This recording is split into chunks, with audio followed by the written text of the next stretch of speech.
Hey everyone, and welcome to this deep dive. It's well, it's going to be a fascinating one, I think. I think so too. So today, we're going to be looking at the miracle of the healing of the man born blind. It's a good one. It's a really good one. It's in the Gospel of John. And it's such a powerful story. You know, you've got Jesus healing a man who's been blind since birth, and he does it using mud and the pool of Siloam. So on the surface, it seems pretty straightforward, but like a lot of the stories in John, there's a sense that there's a lot more going on beneath the surface. Yeah. There's definitely some symbolism and deeper layers of meaning that we can unpack. Right, exactly. And so that's what we're going to try to do today. We're going to kind of peel back those layers and see what this miracle might be trying to tell us about healing faith and even what it means to truly see. Yeah. You know, to really understand this miracle, I think we have to try to put ourselves back in that time and place. Okay, so like back in ancient Israel. Yeah, exactly. Yeah. You know, in those ancient societies, blindness, it wasn't just a physical condition. It was a huge social stigma. You know, people often saw it as a divine punishment or maybe the result of some sin, either by the person themselves or even their parents. Wow. So this man who was blind from birth, he was probably living on the very fringes of society. Most likely, yeah. He would have been completely dependent on others for everything. Yeah. And he probably faced a lot of prejudice and misunderstanding. That's heartbreaking. And then he encounters Jesus. Right. And what's really interesting is that the healing happens on the Sabbath. Oh, yeah. I've always found that detail so intriguing. Like, why would John include that? It seems like more than just a timestamp. It definitely is. You know, the Sabbath was, the day of rest work was strictly prohibited. So for Jesus to perform a healing on the Sabbath, well, it would have been seen as a direct challenge to the religious and social norms of the time. It's like he's intentionally stirring things up. I mean, he's putting compassion above rigid adherence to the rules. Exactly. He's making a statement about what's truly important. Yeah. So, okay. He is already shaking things up a bit. But then there's the actual method of healing itself. Why mud?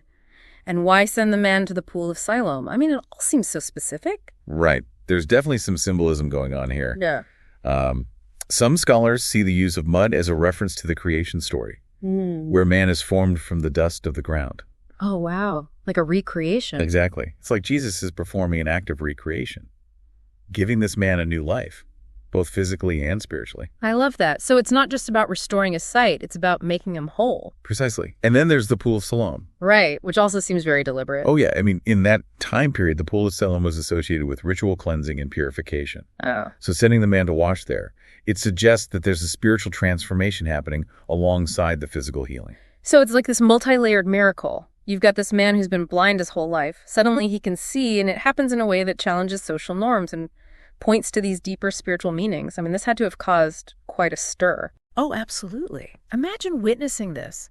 Someone who was ostracized and marginalized, suddenly brought back into the community, fully healed. It would have been mind-blowing. It would have forced people to question their assumptions about everything. Healing sin, even the power of God. Right. It's like this miracle is a catalyst for people to start seeing the world in a new light. Exactly. Yeah. You know, it's not just about the man himself either. It's about how this miracle impacts the people around him, the community. Right. Yeah. The source material talks about how this healing creates a lot of buzz, Yeah. even some serious controversy. Yeah, it really stirs things up. The Pharisees, you know, the religious leaders at the time, they get involved and they start questioning everything about the miracle. It makes you wonder what their deal was. Were they just skeptical by nature? Or is there something more to their resistance? Well, it's important to remember that the Pharisees were very invested in upholding the law and their interpretation of it. So this miracle, happening on the Sabbath and done in such an unconventional way, it directly challenged their authority. Oh, I see. So they saw it as a threat to the established order. Exactly. And it seems like their own worldview, their own set of beliefs, was preventing them from seeing the truth of what was right in front of them. That's a really interesting thought. It's like they had perfect physical vision, but they were blind to the presence of God working through Jesus. It's a classic example of what we might call spiritual blindness. Wow. Yeah. That's a powerful insight.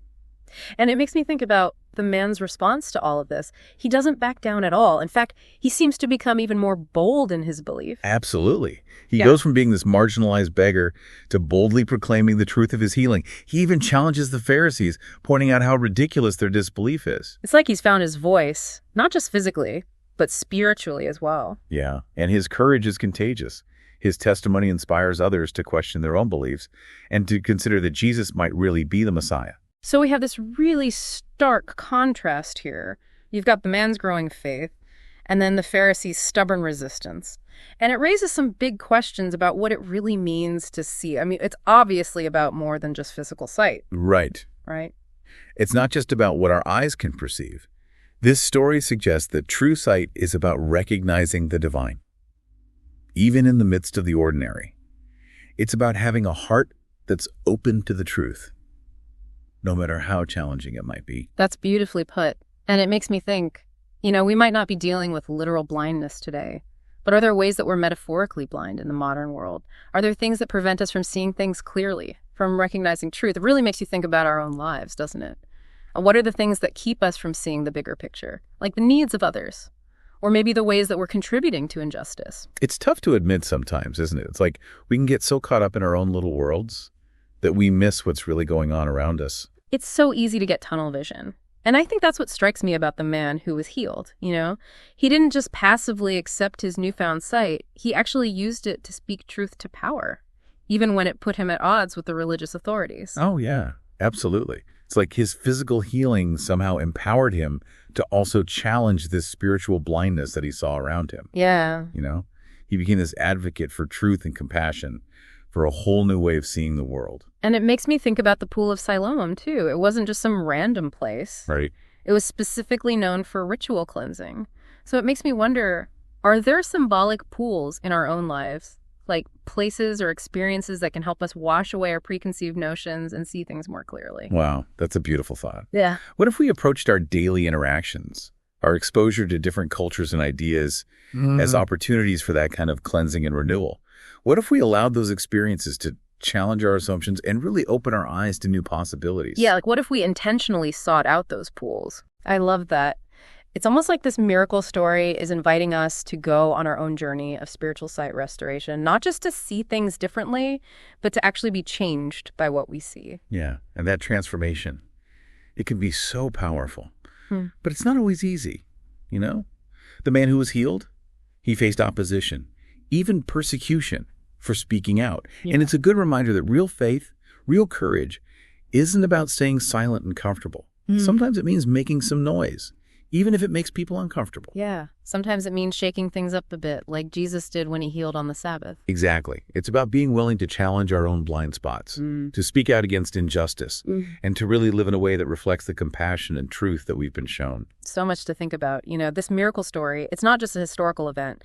It's a call to action. It's a reminder that each of us has the potential to be agents of healing and transformation in the world. It really is, if we just open our eyes Yeah. and really look around. And truly see. Well, this has been such a thought-provoking conversation. Thanks for joining me on this deep dive. I hope it's given you some things to ponder and maybe even inspired you to see the world and your place in it a little differently. It's been a pleasure.